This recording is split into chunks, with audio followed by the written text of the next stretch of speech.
Hard Travelin', Fall 1980, Episode 3. An airplane roars by overhead. Traffic noises on the street nearby. Damn, I'm awake. I sit, vampire style, bolt upright in my sleeping bag. Goddamn big cities. And it's getting very light out. My watch says 7:30 a.m. I pack my gear and tramp on out to the road. Both directions look good to me. How are you supposed to know which way leads into town? My eyelids feel like 89-pound manhole covers. But I managed to raise them enough to see a tall building a couple of miles to the right. Okay, we go to the right. Only holy Jesus, I can hardly stand. The shakes have come back. My head feels like it's been dead nigh on for centuries. I think this is what it feels like to be embalmed. Cars go past on their way to work, but I don't even try to hitchhike. On the freights, I was a respected person, a tramp, dirty like all train men are dirty. But here in the city, I'm just a bum in need of a bath and a shave. My hair, which has been soaking up diesel fumes for 1,600 miles, sticks straight out in every direction. Anybody who would pick up an apparition like me would have to be insane, and I don't want a lift from anybody that's insane. So I just tramp on, plod, plod. A gas station appears up around the bend. I try to inspect my reflection in the glass front of a Coke machine outside the door, but my eyes don't seem to quite focus. So I unsling my pack, run my grimy hand through my cast iron hair, and go on in the door to the refrigerator.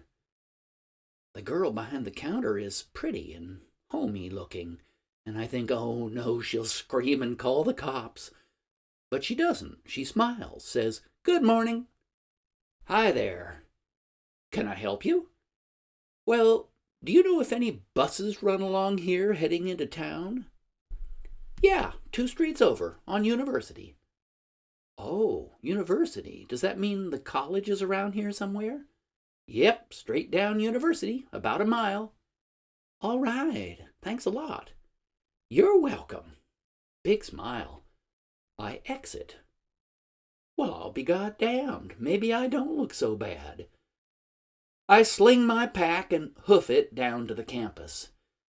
By the time I reach the Student Union building, I'm shot to hell, dead and gone. Any semblance of motor control has now disappeared. I am a walking, talking basket case. I pile my stuff into a dime locker, make a more than unexcusably large mess in the bathroom, giving myself a sponge bath and shampoo, undoubtedly making spastic gestures and babbling meaningless absurdities at my reflection in the mirror all the while.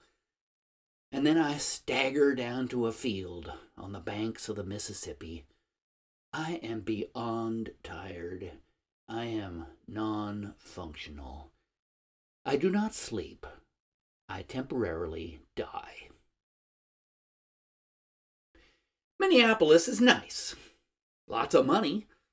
Home of Pillsbury Corporation and Otis Elevators. Lots of music and theater, and that's good, very healthy. The university is new, large, bestriding the narrow Mississippi like a colossus with a foot on each bank. It has a disproportionately high number of beautiful women, and that is also nice. Also, Dinkytown is Dinkytown, easy to slip into, comfortable to cruise, and I slip into a 24-hour restaurant for a mid-afternoon breakfast. I order the classic: pancakes, eggs, sausage, hash browns, orange juice, the works. So far, I think that no one suspects that I'm really an infiltrator from the freight yards. They think I'm one of them. Well, all at once, smoke fills the room. A lamp up on the balcony level above has caught fire and is busy melting goo all over the table beneath it.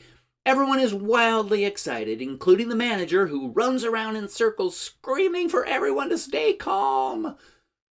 The lamp struts and frets its brief hour upon the stage, and then is heard no more as a mountain of fire extinguisher foam is unleashed upon it.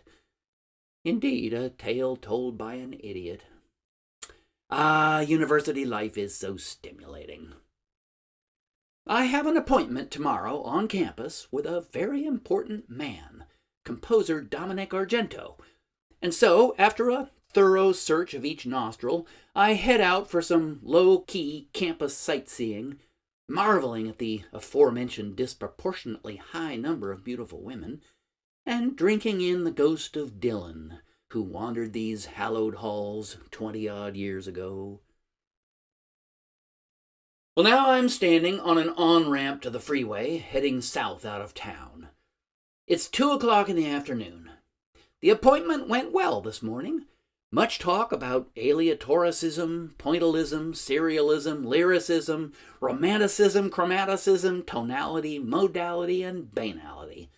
He was impressed with me, and I was impressed with him. It was a roaring success, and we shook hands and agreed to keep in touch. And then I caught a bus to the freeway entrance, put on my grubbies behind a bunch of bushes, and now here I stand, ready to roll. My thumb is out in a casual yet eager manner. My stance is that of a young, harmless kid who needs a lift, but my mustache and bandana tell that I'm not defenseless prey. It's a tricky balance requiring years of practice, and it's only after having mastered it that you realize that it doesn't mean a damn thing. Hitchhiking is still 100% luck. But ritual is ritual, and I enjoy the game. Besides, what else is there to do on an entrance ramp except find new ways to psych out motorists? Ha! Thrills! A snazzy Firebird stops. This is a high-class machine, zillions of horsepower, capable of reaching 90% of the speed of light. He's a manufacturer's rep. Now, what the hell is that? Well, he represents a factory that makes $8,000 desks. How's that? I mean, if you need to impress a corporate board member in your office, he's got the necessary luxury items. His name is John. He's 24, travels 5 states, has a per diem expense account, and a secretary. My, makes me feel like a roaring failure. We roll across southern Minnesota, across the Iowa state line. They seem to grow a little corn around here. The harvest is past, and the dry stalks stand awaiting the axe. The earth is black, and rich, lying in open fields beneath an endless cloudy sky. Towns are placed neatly every 10 miles or so along the road, probably the distance a horse-drawn wagon could travel in a day.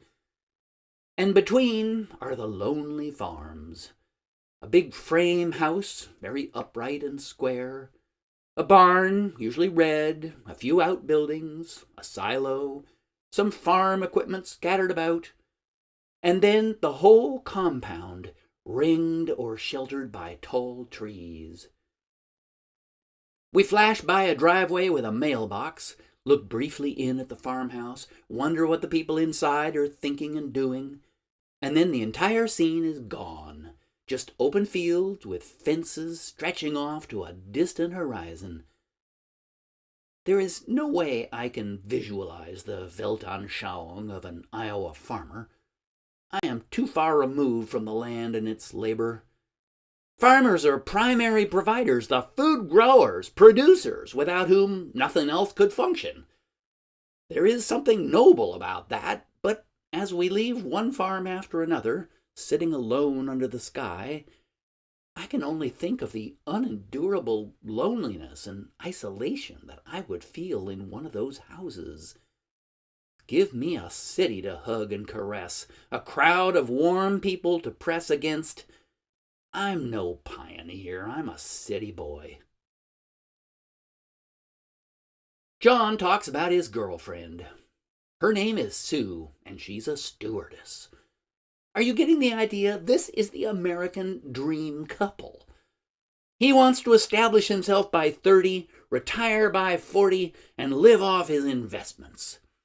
His boss will be retiring in another 5 years or so, and John says he's being groomed to take over the helm. John's mom and dad are naturally very pleased with their very successful son and ask why he doesn't marry Sue.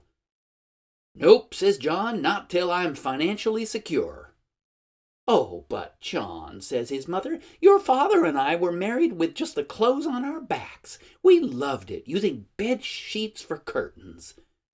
Mom, says John, that's not romantic, that's suffering. I want to be happy when I marry Sue, and I want her to be happy. Oh, says his mom, what is happiness? John looks her square in the eye. 20 grand in the bank and driving a new Eldorado. What's your field? Asks John. I blanch, swallow my pride, and say, music. There's a long pause as the cornfields roll by. He doesn't disapprove, he just doesn't relate. That would be for him like skiing for a living. All fine and well, but who pays the rent and keeps the stewardess in clothes and cars? There's a major difference in life philosophies here, and we're both curious and supportive of the other. John obviously misses Sue while he's traveling and she's up in the sky, and so we talk about a subject we can both relate to: women. He asks if I have a girlfriend back home, and I don't really know if I do or not, so I fictionalize. Oh, yeah. What's her name? Sally.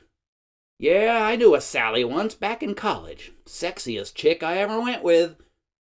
Yet you let her get away? Yeah, see, my steady girlfriend, Joni, she found out, and all hell broke loose. And I really liked Joni a lot, and it wasn't worth losing her over. So I told Sally goodbye, just one of those 6-week flings, Have you had those? I groan. We both relate to that one. I continue to fictionalize. Oh yeah, sure. Doesn't everybody in college? Yeah, I guess. And musicians are pretty hot for action, aren't they? Oh yeah. And actresses even more so, because all the actors are gay. Oh wow, that sounds pretty hot. Yeah, you get to see some action in the arts world. He grins. He looks at me sideways. So did your girlfriend Sally find out about these 6-week flings of yours? How'd she take it? Oh, no, I keep them separate. The long term and the short term, I hear ya. We stop at a Pizza Hut in Independence, Iowa for some dinner. We talk about our college days as if we were doddering old men so long ago. Yep, those were the days. Partying all night, being crazy, screwing chicks. Yep, good old times. Actually, I'm having a hell of a good time play acting right here. Just a couple of ex-frat boys talking about the crazy shit that went down in college. Yep. We're also busy impressing a table full of boggle-eyed high school girls having a birthday party at the next table. All 24 ears are cocked toward our table, listening to these two hunks of men talking women. They oblige our efforts by being suitably impressed. And John is obviously interested in being unfaithful to his stewardess. But I mutter, jailbait, buddy, San Quentin quail. And he says, oh yeah. And we split the bill and split the joint. Dark now. The lonely farms are just isolated collections of warm lights spilling out of curtain windows. We hit Dubuque, Iowa, and John gets a motel room. He has to get one anyway, and the company is paying, so he gets a double. I buy the beer, and we sit and watch the news from some small town between the cornfields. The talk is more real now, no more play acting. We're both missing our one true woman, whether real or only imagined. and all the jive and banter is gone. John really loves Sue. It's very clear that this handsome, baby-faced, 6'4" rising corporate star really needs a woman. He's lonely like I am. That's comforting to me, and I stop fictionalizing. It's just two lonely guys drinking beer and dreaming about their ladies. It's an old story, and for tonight it has no ending. I click out the light, and we stare at the ceiling. John has a breakfast appointment with a buyer, so we shower and he puts on his fancy duds, 3-piece suit and tie. I hoot and whistle and give him a hard time. He drops me off at a lonely road heading down into the fog on the Mississippi, and we shake hands and say goodbye. Friends come and go like the hours when you're on the road. We knew each other for half a day, spilled our guts to each other, and then said so long. It's expected, and it's okay. A chemical salesman gives me a ride for 10 miles and drops me off at one of the loneliest crossroads it has ever been my pleasure to visit. But along comes a big red truck. He stops, and I pile in. This thing is an antique son of a gun. It bumps and bangs around, and we holler at each other over the roar. "Where are you heading?" he yells. High voice, probably sings countertenor. "Champaign." "Well, I'll take you over the border into Savannah, Illinois." "Great. Say, what are you hauling?" "Batteries." We come to an upgrade. He slams the old truck through one gear after another, double clutching after every shift, coaching and cajoling the poor thing up the hill, and then reverses the process on the other side. The trick is to get up a hell of a speed on the downhill and then try to cruise up the uphills with your momentum. It makes the curvy downhills rather exciting. Witty understatement. But he knows the road inside and out. "So what the hell is this thing, a company truck or your own?" I yell. "It's mine," he yells with pride. "All right, working for yourself, independent." "Yep." It's important to him, really important. "See these marshes?" he hollers. "Along the river? Best duck hunting in the world." "I'll bet," I say in wholehearted agreement. I know nothing about duck hunting. "Yep, you'll find anything you want out there. I swear to God I'm not shitting you, I once saw an alligator with his mouth open out there. Sounds crazy, but I tell you I saw it." "Well, could be, I suppose," I yell. "New York City had quite a problem with alligators in their sewers, you know." "Are you shitting me?" His eyes are wide and bugged out. "No, really. See, these kids ordered alligators through the mail from Florida, and then when they got too big, they flushed them down the toilet, and they grew up into sewers. Went on for years, no shit." "Well, that must have been it then, because I swear by Christ's teeth that I saw an alligator with his mouth open right out there in the marshes." We come to the bridge across the Mississippi into Illinois. It's really narrow, and all of a sudden I see this big old truck coming across from the other side. "Oh man, do we have enough room?" "No sweat," he yells. "I don't know, looks tight to me." "Room all over the place." Both trucks swerve at some telepathically predetermined point, and we roar past each other, almost scraping the paint off each other.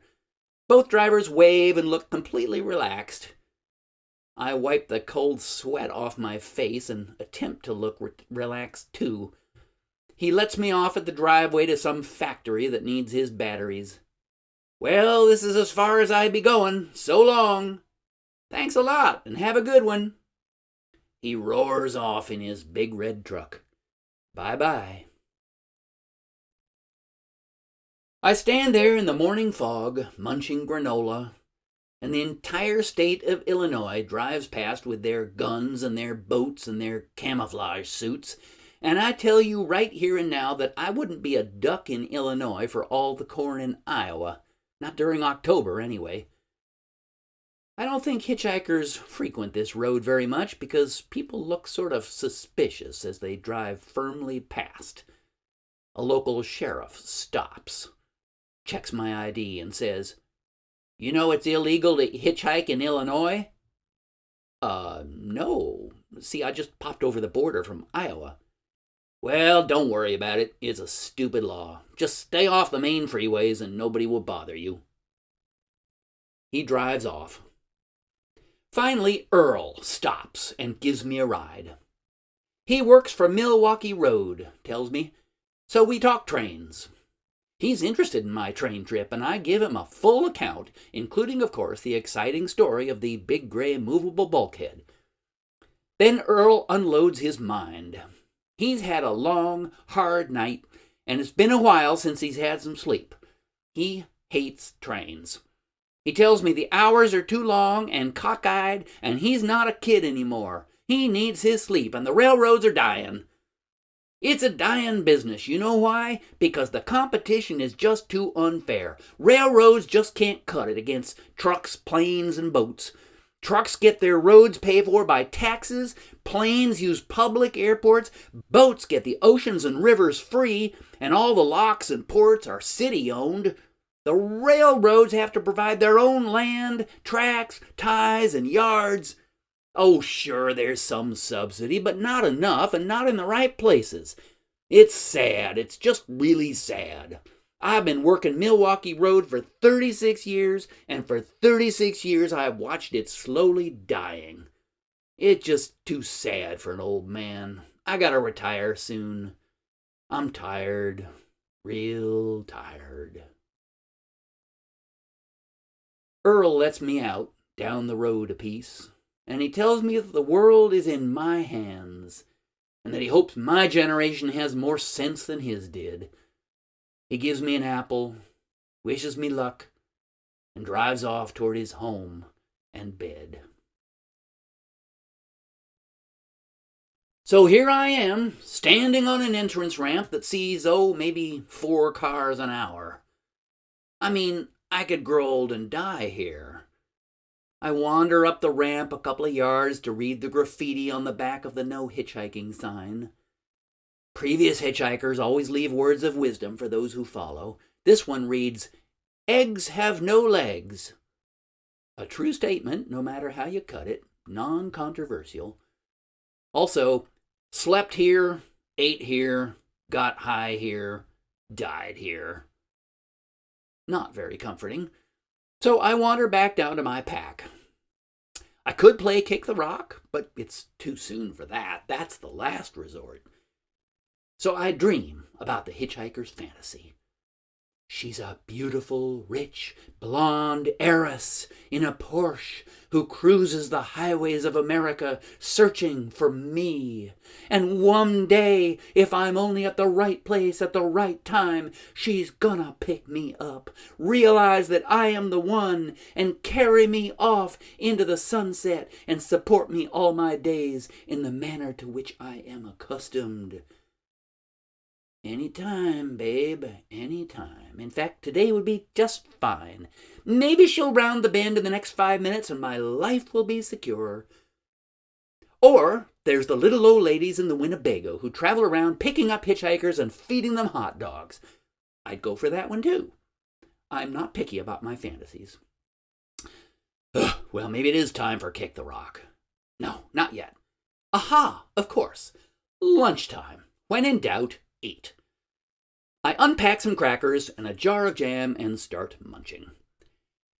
And of course, as soon as I get spread out and comfortable, up screams an orange Camaro with 2 young dudes in it. It never fails. I pile stuff together and cram it and myself into the cramped back seat. You party? Well, what do you mean? Sure. Weed, man. You smoke? On occasion, yeah, but not while I'm traveling. You know, I like to keep clean.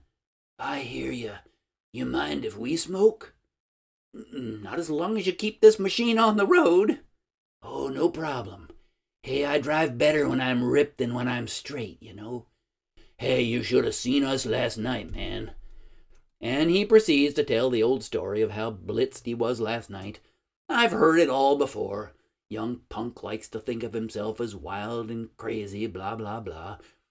Hope he lives long enough to grow up. He's a Marine in Okinawa. 19, baby-faced. His friend is a former high school buddy. Long hair, IQ about as big as his shoe size. They're headed down the road to St. Louis to pick up some girl and party. Whoopee. We cruise down the road at about 70 miles an hour, and I'm beginning to wish I was back on that entrance ramp.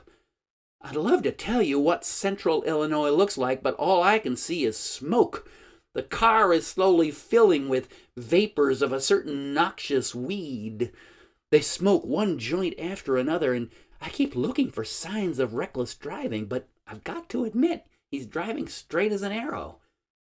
I remind him that if he gets stopped for speeding, the cop is gonna notice this huge smoky cloud that rolls out the window into his face, and he's gonna bust our asses. Yeah, he's right, agrees Moron. You better slow down. So we slow down to 55 for about 15 seconds, and then it's back up to 70. Oh well, I'm just a hitchhiker. Maybe I'll get off with only 5 to 10. Well, next we get the music.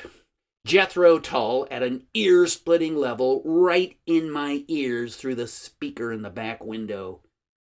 That too loud? Yells the Marine. Just a little, I yell back. The Marine nods contentedly and keeps driving. He didn't hear me. Jesus, the sound is so loud I can chew it. My eyeballs rattle, and the little drummer boys inside my ears are having coronaries. The Marine is hungry. We stop at a hamburger joint, and he buys burgers, fries, and Cokes all around. Oh, the silence is overwhelming. Munch, munch. We tool on down the road again, and fortunately they forget about the music. The smoke is also cleared, and I can see central Illinois. More blasted cornfields. They drop me off at the Bloomington, Illinois interchange, where two interstates cross. They patch out, tires screaming, heading south. And I say a quick thank you prayer to Albert, patron saint of hitchhikers. Thanks, pal. I owe you one.